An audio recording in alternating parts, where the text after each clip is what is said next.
Good morning friends. இது இன்றைக்கான morning vlog. இன்றைக்கி காலையில் எழுந்தோன்னே பிளாக் காஃபிக்காக ஹாட் வாட்டர் வச்சேன். ஹாட் வாட்டர் வச்சுட்டு அதுக்கப்புறமா ஒரு கிளாஸில் கொஞ்சம் நாட்டு சர்க்கரையும் டீ தூளும் போட்டுட்டு அந்த ஹாட் வாட்டரை நல்லா கொதிச்சதுக்கப்புறமா அதில் எடுத்து ஊற்றினேன். அந்த எசன்ஸ் கொஞ்சம் நல்லா இறங்கினோன்னே ஸ்பூனை வச்சு நல்லா அதை மிக்ஸ் பண்ணிகிட்டே இருந்தோன்னா கொஞ்சம் அந்த எசன்ஸ் இன்னுமே நல்லா அதில் ஸ்ப்ரெட் ஆக ஆரம்பிக்கும். அப்போ தான் அது கொஞ்சம் டேஸ்ட்டு கொடுக்கும்.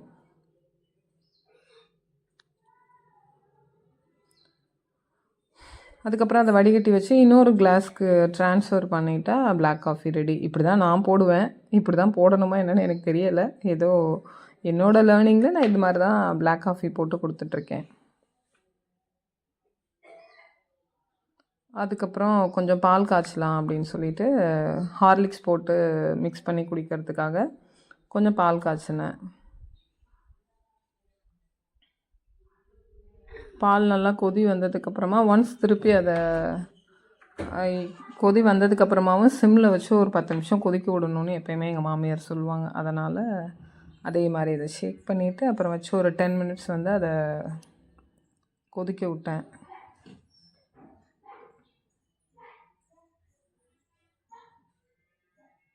அதுக்கப்புறம் ஹார்லிக்ஸ் கொஞ்சம் நாட்டு சர்க்கரை போட்டு நல்லா ஆற்றணும்.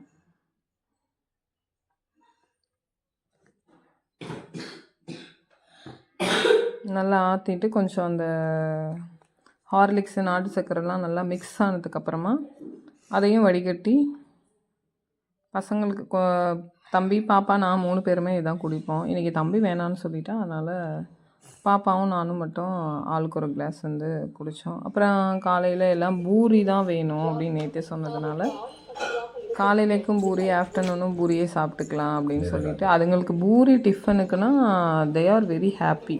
அந்த மைண்டோடு எந்திரிச்சு கிளம்புவாங்க. அது ஏன்னே தெரியாது. அப்புறம் ஹஸ்பண்ட் தேய்ச்சாங்க, மாமியார் பூரி போட்டு எடுத்தாங்க.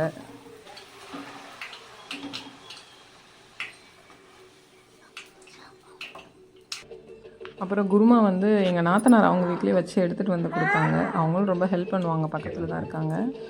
அப்புறம் அவங்க சட்னி எல்லாமே அவங்க மேக் பண்ணிட்டாங்க. அதுக்கப்புறம் என்ன சமைச்சாலும் எதுவுமே சாப்பிடாத ஒரு ஜீவன் எங்கள் வீட்டில் வந்து எங்கள் பாப்பா நீலானிமா. நான் சாப்பிட மாட்டேன்னு ஒரே ஆடம். அப்புறம் அதை சமாதானப்படுத்தி சாப்பாடு டெய்லி சமாதானப்படுத்தி தான் சாப்பாடு ஊட்டுவோம்.